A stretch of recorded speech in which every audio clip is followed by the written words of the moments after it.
Bienvenidos a Vicas Español, donde la iglesia y la cultura se unen. No olvides seguirnos en Facebook y Spotify. Suscríbete en Apple Podcasts y YouTube. Por favor, muestra tu apoyo dándonos un like. Dios les bendiga. Estamos en Vicas en Español para el mes de marzo. Mi nombre es Celi Cartagena y me acompaña. Dios les bendiga, este es su servidor, el doctor Roberto González. Como dijo Celi, nos encontramos aquí en Vicas en Español, compartiéndole en este mes lo que es misiones y comunidad. Y este es nuestro cuarto Vicas de esta semana. Celi, danos un update, un resumen de qué hemos cubierto hasta ahora. Nuestro primer Vicas estuvimos hablando del corazón de Padre y de cómo Él quiere unidad en comunidad. Y hablamos sobre la reconciliación. En el segundo, entonces, estuvimos hablando de Jesús, el más grande misionero, y de cómo, además de él tener un mensaje de reconciliación, también hay mensajes de arrepentimiento para venir a los pies del Señor. En la semana pasada estuvimos hablando de cómo nosotros podemos ser ganadores de almas. Vemos ejemplos a través de la Biblia y también hablamos de los peligros que podemos enfrentar para ganar almas para Cristo. Celi, tú sabes que solamente hay una comisión, ¿verdad?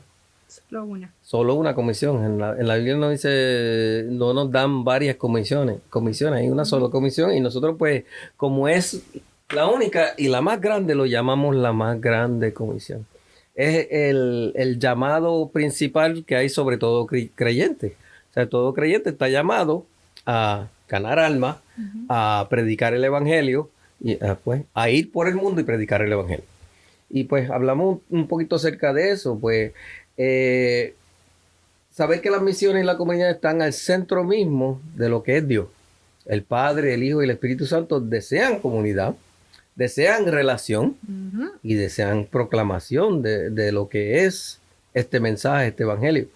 Como fuimos hechos a la imagen de Dios y portadores de su espíritu, también por naturaleza debemos desear la comunidad con otras personas. El ministerio de la reconciliación se nos fue entregado a nosotros. Después que Jesús hizo su parte, la entregó a los que seguimos en su ministerio, nos entregó el ministerio de la reconciliación, de reconciliar todo aquel que se pueda al Padre. Y nos dejó un deseo para proclamar este mensaje. Una cosa que muchas personas se han desarrollado en su vida es la preocupación por lo que es el llamado, lo que es la vocación, cuando en realidad lo más importante, lo que está al centro del corazón de Dios es que todo el mundo venga al conocimiento. Y ese es el primordial llamado, esa es la primordial comisión que debe estar en el corazón de todos nosotros. Así que esta comisión es en realidad bien simple. Es compartir. Comparte tu testimonio, comparte la palabra, comparte lo que el Señor ha hecho. A eso es que hemos sido llamados. Hay un dato curioso y Pastor Jeremy estuvo hablando de esto el Vicas en inglés y él hizo este estudio y después de investigar un poco, cada vez que en la palabra se utiliza el término el llamado, realmente está hablando sobre salvación. Tenemos muchísimos ejemplos, les voy a mencionar. En Mateo 22:14 dice, pues muchos son los llamados, pocos los escogidos. Romanos 8:30 dice, y a los que predestinó, a esos también llamó, y a los que llamó, a esos también justificó, y a los que justificó, a estos también glorificó. Así que seguimos viendo una y otra vez que cuando la palabra habla de llamado, está realmente haciendo referencia a un llamado a la salvación. Por último, tengo el ejemplo de Hebreos 9:15. Por eso, Cristo es mediador de un nuevo pacto, para que, interviniendo muerte para la remisión de los pecados cometidos bajo el primer pacto, los llamados reciban la promesa a la herencia eterna. O sea, en otras palabras, que el llamado principal sobre la vida de todo creyente es que todos vengan al conocimiento y crean en el evangelio. O sea, que no nos debemos romper la cabeza o preocupar de que si... ¿Cuál es mi llamado? Sí, si me llamaron a ser pastor, que si me llamaron a ser evangelista, que si me llamaron a ser apóstol, que si me llamaron a ser... Y eso es otra caja de Pandora que no quiero abrir. Pero entendiendo que hay una sola comisión, un solo compromiso que Dios nos ha puesto obligación a todo cristiano, y esa es la gran comisión. Y ese es un llamado universal a la iglesia de Cristo. Nos corresponde a todos. Es un privilegio. Exacto. O sea, es un llamado universal a todo que se pueda llamar creyente, y es un privilegio que podamos participar en el mensaje de salvación, ese mismo mensaje que nos alcanzó a nosotros, que nosotros somos prueba de ese llamado a la salvación. Entonces, el llamado que nosotros nos debemos preocupar, el llamado que nos debemos asegurar de que tengamos sobre nuestra vida, es el llamado a que la gente escuche las buenas nuevas de Jesús. Es cierto. Ese es el llamado que nosotros debemos preocuparnos. Que si tienes sobre tu vida cualquier otro ministerio, gloria a Dios. Pero el trabajo del creyente universalmente es un llamado a que todos se salven. Así que queremos poner énfasis en eso, de que cuando usted se preocupe cuál es mi propósito, siempre sepa que su propósito principal dentro del cuerpo de Cristo Amén. Es que usted comparta el evangelio. Ahora, si usted va a tener otro propósito en su vida, y la palabra habla de eso, el Señor lo va a equipar con distintos dones. El Señor le va a dar distintas tareas, distintos oficios en el espíritu. Quizás usted se ha tocado para ser maestro, quizás se ha tocado para ser ujier. Todos son igual de importantes. Sí, nuestra primera tarea es la Gran Comisión. Parte de lo que la Gran Comisión es hacer discípulos. Puedo leer Mateo 28, donde se encuentra esto. Jesús se acercó y les dijo: se me ha dado toda potestad en el cielo y la tierra. Por tanto, vayan y hagan discípulos de todas las naciones, bautizándolos en nombre del Padre y del Hijo y del Espíritu Santo, enseñándoles a guardar todo lo que les he mandado a ustedes, y aquí estoy con vosotros siempre hasta el fin de los tiempos. Amén. Me gusta mucho ese versículo porque lo dice claramente, textualmente, hagan discípulos. Y en las palabras del mismo Jesús. O sea, aquí no está hablando Pablo, aquí no está hablando Pedro, aquí está hablando Jesús. Estas son nuestras instrucciones. Hagan discípulos. Y le añadimos aún más de todas las naciones. Así que entonces no es solamente hacer discípulos, pero tenemos la carga en nuestro corazón de ser misioneros. Como él menciona hacer discípulos, queremos hacer una salvedad aquí. Hay una diferencia entre convertir personas y hacer discípulos. Muchas veces usamos este término que es incorrecto, decir, no, yo soy convertida. Tienes que hablar, ¿convertida a qué?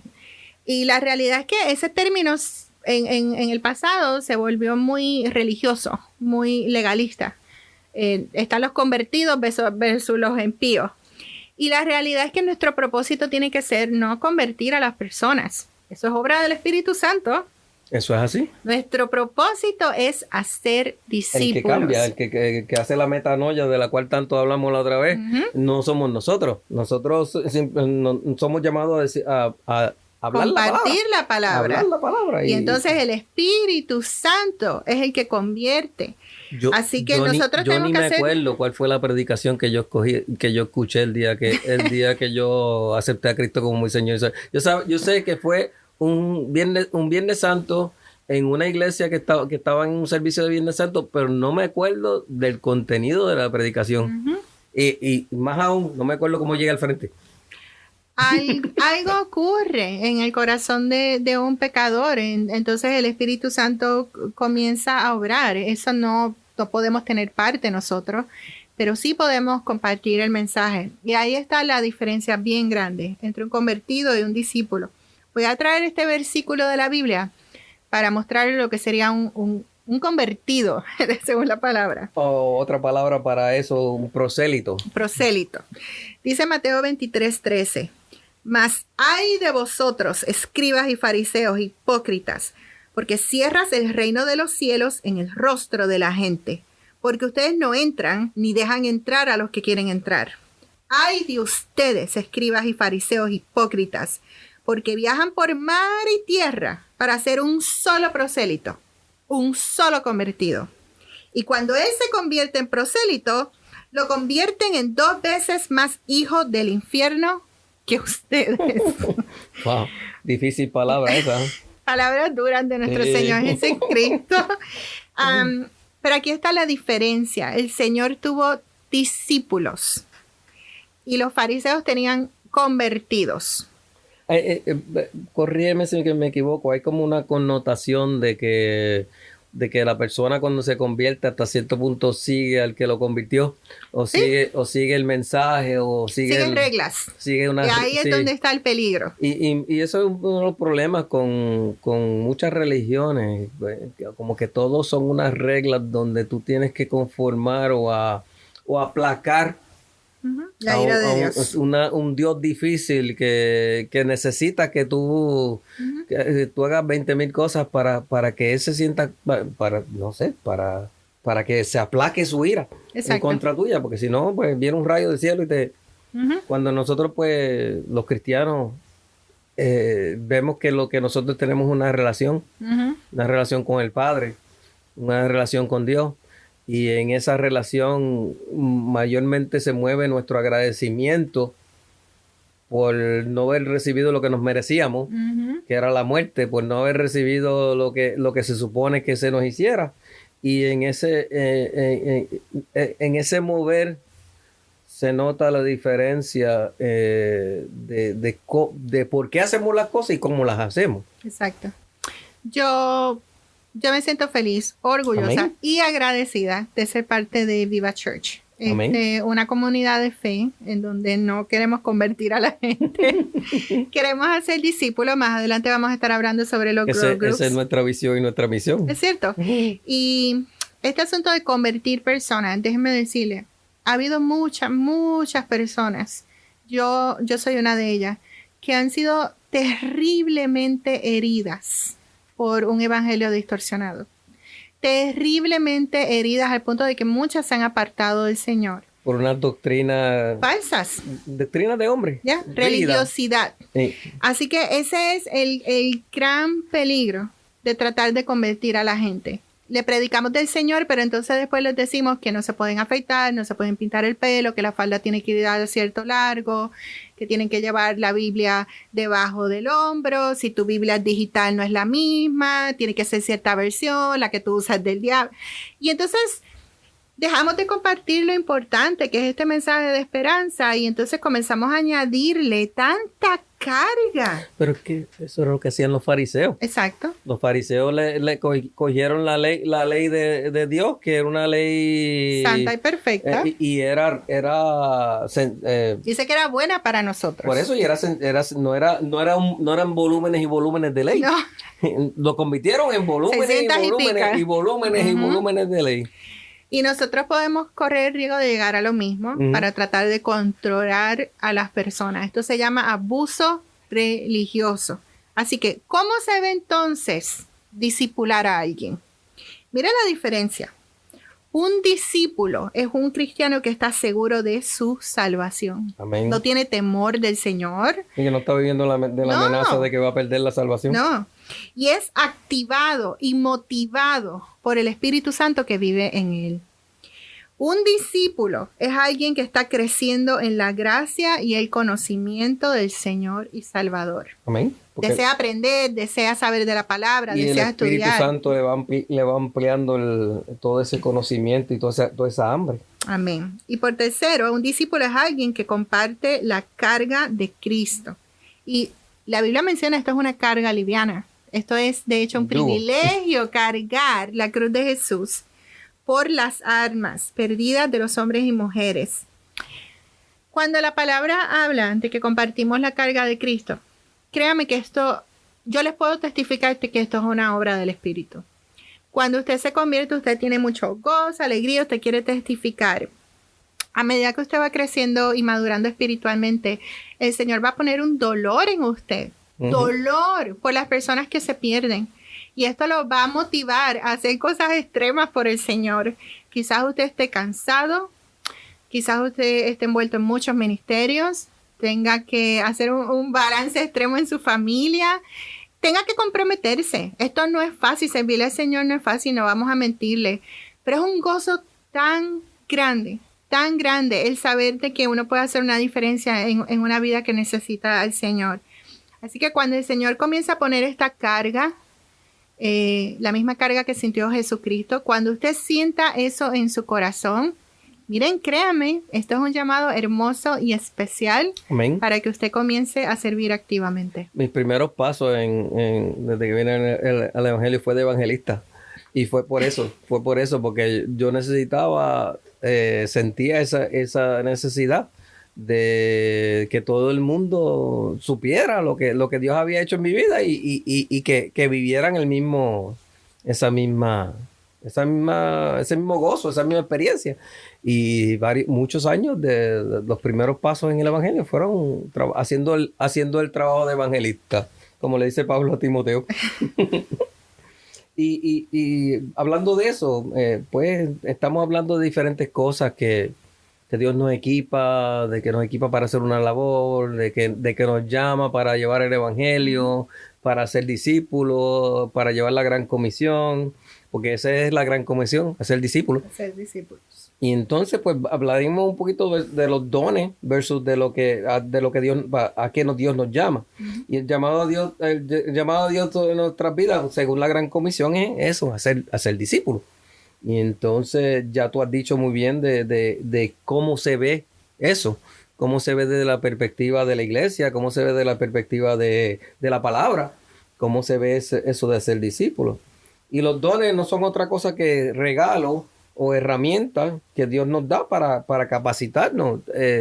Todo el que nos está escuchando probablemente piensa que nosotros, esto se nos hizo fácil, el hablar por aquí es algo sencillo, que nosotros un buen día nos levantamos y ya teníamos el talento. No, esto han sido dones y gracia y favor. Amén. Que Dios pone sobre la vida de uno para que uno pueda llevar a cabo esta gran labor que es la gran comisión. Y cada una de las cosas que uno hace funcionan a favor de eso, ¿no? Uh-huh.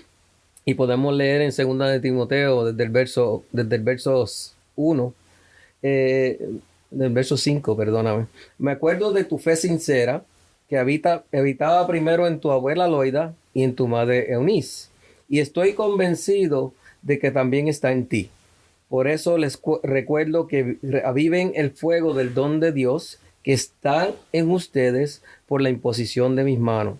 Porque Dios no nos ha dado un espíritu de temor, sino poder, amor y dominio propio. Y en Romanos 11:29 dice así, porque los dones de Dios y su llamado son irrevocables. En otras palabras, Dios llama, Dios nos da un propósito. El propósito primordial es para traer y hacer discípulos. Hay otras formas de trabajar la obra de Dios también, que también tienen una capacitación. Uh-huh. Y entonces Dios nos capacita, nos pone regalos en nuestra vida que nos ayuda a hacer eso y nos lleva por una escuela, si lo podemos llamar así, donde nos vamos preparando. A veces no entendemos por las cosas que tenemos que pasar, no entiendes por las cosas por las que estás pasando ahora, no entiendes por qué Dios te lleva por una cosa u otra, o por qué sucedió X o Y cosas en tu vida, por qué te enfermaste, por qué se enfermó tu mamá, por qué perdiste a tu hijo.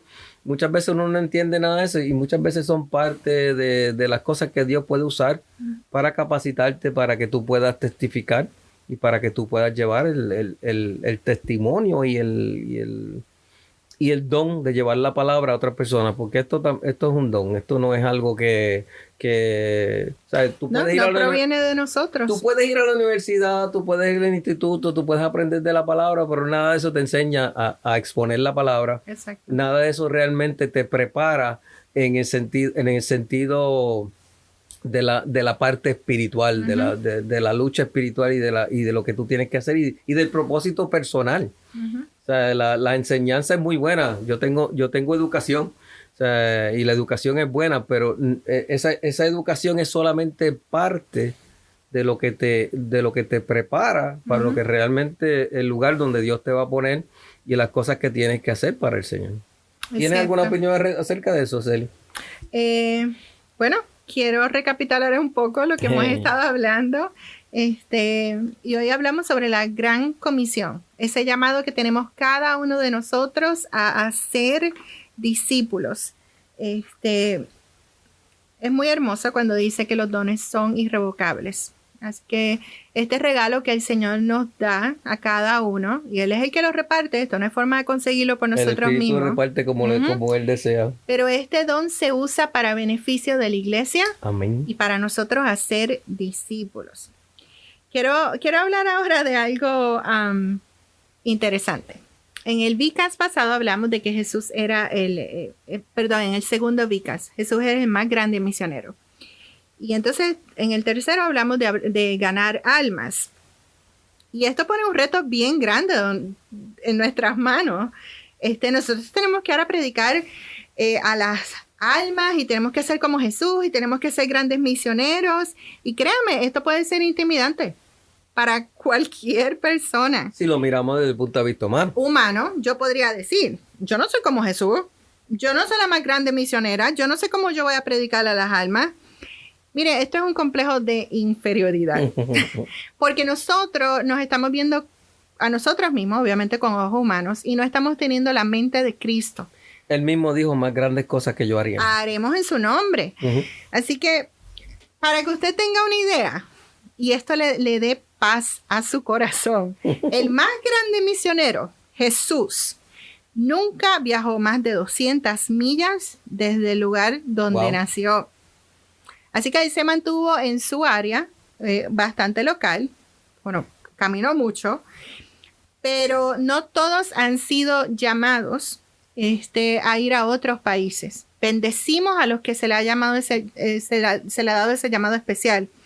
Pero usted tiene otras formas de hacer discípulos. Él solamente discipuló a 12 hombres, pero inspiró a muchos a través de la historia y no termina. Él solo tuvo un corto ministerio de 3 años. Si usted de lo que se siente que ha perdido su juventud, que ahora ya está quizás en una etapa ya más madura, ya yo no sé qué voy a hacer para el Señor, ya ahora yo no me puedo convertir a estas alturas en pastor. Mire, 3 años, un ministerio de 3 años bajo el Espíritu Santo para cambiar el mundo. Y él dijo que cosas más grandes nosotros haríamos en su nombre. También tenemos el ejemplo de Pablo, que también si nos tratamos de comparar como Pablo, créame, a todos nos va a dar complejo de inferioridad. Pero Pablo no estableció todas las iglesias a cuales él les mandó cartas. Esto fue una obra comunitaria de la Iglesia del Señor. Mucha gente levantó iglesias. Pablo tuvo un pasado terrible que lo perjudicó. Si esa es su excusa, lamentablemente yo no creo que usted tenga un pasado más terrible que el de Pablo. Matar cristianos y después entonces tener que predicar a las personas para convertirlos en cristianos. Así que su pasado tampoco es una excusa. No lo use para añadirse complejo de inferioridad. Y Pablo pasó muchísimo tiempo en la prisión. Eso quiere decir que fue bien limitado. Si usted se encuentra con una enfermedad, que esto le limita a salir y usted siente yo no, ¿cómo voy a alcanzar personas para el Señor? Si estoy aquí en mi casa. Mire, Pablo lo estuvo. Así que esa llamada por teléfono, ese mensaje de texto, esa comunicación uno a uno en donde usted muestra el amor del Señor, eso es todo lo que se necesita. Así que les exhorto a que no haya excusas y mucho menos complejo de inferioridad cuando se trata de llevar esta gran comisión. Y el impacto que estas dos personas tuvieron. Jesucristo cambió el mundo. Inmenso. Y Pablo escribió 2/3 partes de lo que se llama el Nuevo Testamento. Y en adición a eso, también ha sido de gran influencia para millones de personas. ¿Y cuál es nuestro alcance? Hechos 1:8 nos describe de esta manera. Pero recibirán poder cuando el Espíritu Santo haya venido sobre vosotros, y serán mis testigos en Jerusalén, en toda Judea y Samaria y hasta los confines de la tierra. Jerusalén toda era la ciudad santa, el lugar de todo el pueblo, de todo tu pueblo. Nosotros, pues, nuestro Jerusalén es Orlando. Y entonces, no necesariamente a veces las personas ven esto como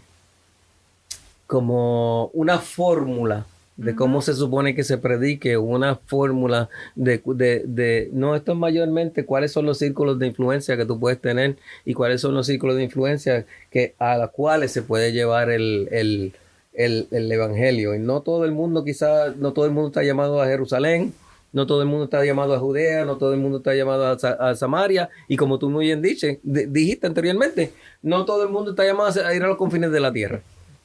Algunos que estamos llamados a estar en nuestro entorno con nuestra gente, y tú no sabes, a lo mejor tú tocas los confines de tierra, tocando a aquel musulmán que vive al lado tuyo, o tocando a aquella persona de India que trabaja en el mismo lugar que tú trabajas, y sabrá Dios le causa una transformación en la vida de esa persona, y esa persona va a su país y crea una revolución cristiana. Uno no sabe. El Señor nos puede utilizar con nosotros, con pocos recursos, para una obra muy grande a través de su Espíritu. Y nosotros conocemos solamente una parte del plan, un aspecto del plan. El plan completo lo conoce Él. Y cuál es nuestra posición en su plan, también esa la conoce Él. Y hay un plan que va mayor por encima de lo que somos nosotros, y hay un plan que está específicamente para nosotros, pero ese plan que está específicamente para nosotros es parte del plan mayor. O sea que nosotros no tenemos un plan que es separado del plan de Dios para el mundo.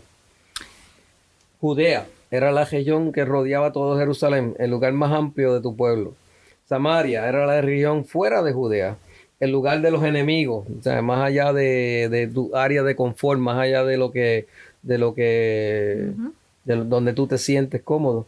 Los confines de la tierra y todo lo que está fuera de esas áreas que estamos hablando. Algunas personas ven esto como que tienes que ir a un lugar y después de ese lugar ir al otro y después de ese lugar no necesariamente. Cada uno de nosotros tenemos un llamado específico para tocar unas áreas en específica, y Dios sabe cuáles son esas áreas, y buscando la dirección de Dios y la ayuda del Espíritu Santo podemos ver cuáles son nuestras áreas de influencia. Yeah. Si hemos sido llamados a predicar en Jerusalén y usted está siendo efectivo en su Jerusalén, en su familia, y usted está ganando almas, y el Señor no le ha puesto que se vaya a Rusia a predicar, tenga cuidado. Tenga cuidado. ¿Puedo traer una anécdota un poco graciosa? Por favor. Hubo un hermano en una iglesia que vino un profeta y le dio palabra de que se tenía que ir para África a las misiones. Y él va donde el pastor y le dice, mira, que el hermano es profeta. Y él viene y le pregunta si ya Dios le había mostrado eso, si Dios le había puesto eso en el corazón, o si la palabra le había mostrado eso. Y él le dijo, no. Y dice, pues llévate al hermano profeta para que Dios también te diga cuándo tiene que regresar.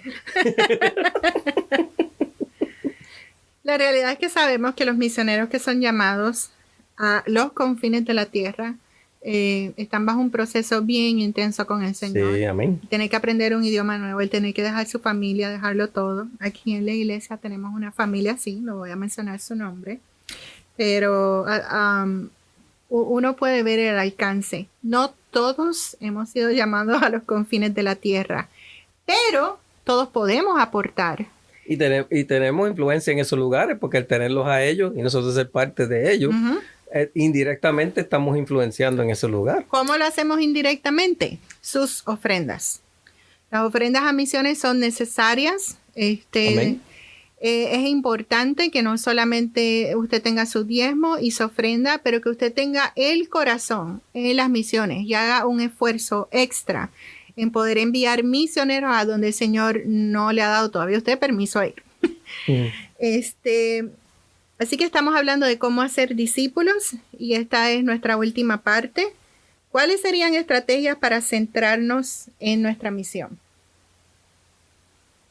Pues tenemos varias formas de hacerlo, varias áreas de alcance. Una de las áreas de alcance más cercanas es nuestro hogar. ¿Cómo tú puedes ser misionero en tu familia? Pues trayendo el mismo mensaje que estamos trayendo aquí ahora mismo a nuestra propia familia, enamorándolos demostrándole el corazón de Dios, demostrándole cuál es el plan de Dios para ellos y para nuestro entorno. Y que ellos también vean cuál es el plan de Dios, cuál es la comisión que Dios le ha puesto en sus manos. Uh-huh. Segundo, en la ciudad, uno puede localmente promover el evangelio en las diferentes áreas de influencia que uno puede tener. Si tiene la ventaja de ser maestro o predicador, pues de esa manera. Pero si aún en el entorno de la escuela, del trabajo, de las diferentes, cuando uno va al supermercado, a las diferentes áreas, uh-huh, uno tiene la oportunidad de entrar en contacto con personas que no conocen al Señor y poder darle una palabra de esperanza, expresarle las buenas noticias. Exacto. Y a veces son las pequeñas acciones las que cuentan. Trate de ser usted la persona que haga la diferencia. Que quizás en una fila de supermercado deje que otra persona pase adelante. Si usted ve que quizás una mamá con niños, los niños están llorando. Esas son formas en que poco a poco podemos ir tocando nuestra comunidad. Sea usted la persona que cuando alguien lo conoce tenga que decir, usted es cristiano, ¿verdad? Usted es cristiana. O tú tienes algo diferente. Exacto. Y esas son formas en que nosotros podemos comenzar a crear un ambiente para el discipulado en nuestra ciudad. También tenemos oportunidades aquí en los Estados Unidos. ¿Cómo podemos tener oportunidades en nuestra ciudad o en nuestro estado para promover el evangelio? Muchas. Invierta en la juventud. Ellos tienen las energías. Quizás páguele el Youth Camp a un joven en su iglesia. Pague quizás el Instituto Bíblico a una persona. Nosotros aquí en los Estados Unidos tenemos la bendición de que podemos adorar libremente. Quizás busque algún hermano el domingo por la mañana que no tenga transportación. Sea un agente de cambio en su ciudad, en su estado. Esté pendiente a las leyes que se están pasando. Eso es importante como cristianos. Muy importante. Nosotros que tenemos que promover y cuidar un ambiente en el cual nosotros podamos discipular. Y las personas que se están eligiendo. Uh-huh. Y por último, en el extranjero, ¿de qué manera puedo dar mi vida a las misiones? Y estuvimos hablando de eso. Hay muchas maneras, pero su contribución económica, su mayordomía puede llevar este mensaje muy, muy lejos a donde nosotros no podemos llegar. La oración. Amén. El apoyo personal, porque los misioneros muchas veces se encuentran solos y se encuentran, hasta cierto punto se sienten un poco desconectados. Y es muy importante que ese tipo de cosas se haga también. Hemos estado hablando en el VCast en español. Y pues entendemos que esto ha sido de mucha bendición. Celi, ¿quieres hacer como un resumen de lo que hemos podido exponer en el día de hoy? Hoy estuvimos hablando de la Gran Comisión, pero durante el mes de marzo completo estuvimos hablando sobre las misiones y la importancia de la comunidad en las misiones. Hablamos del corazón del Padre en nuestro primer VCast. Hablamos sobre Jesús, el más grande misionero. Luego hablamos sobre nosotros. Somos ganadores de almas. Y por último, tenemos este gran llamado que se llama la Gran Comisión, de lo que estuvimos hablando hoy. Y eso nos corresponde a todos. Es una manera de en cierta forma, agradecerle al Señor un sacrificio tan grande. Eso es así, eso es amén. Han estado con nosotros en VCast en español. Su servidor es Dr. Roberto González. Ha sido una bendición y un placer compartir este tiempo con ustedes. Conmigo se encuentra Celi Cartagena y esperamos que se vuelvan a unir a VCast en español en el mes de abril. Que Dios me los bendiga, que Dios me los guarde. Gracias por acompañarnos en VCast Español. No olvides seguirnos en Facebook y Spotify. Suscríbase en YouTube y Apple Podcasts. Por favor, muestre tu apoyo con un like. Esto hace que crezca el VCast y a expandir el Evangelio.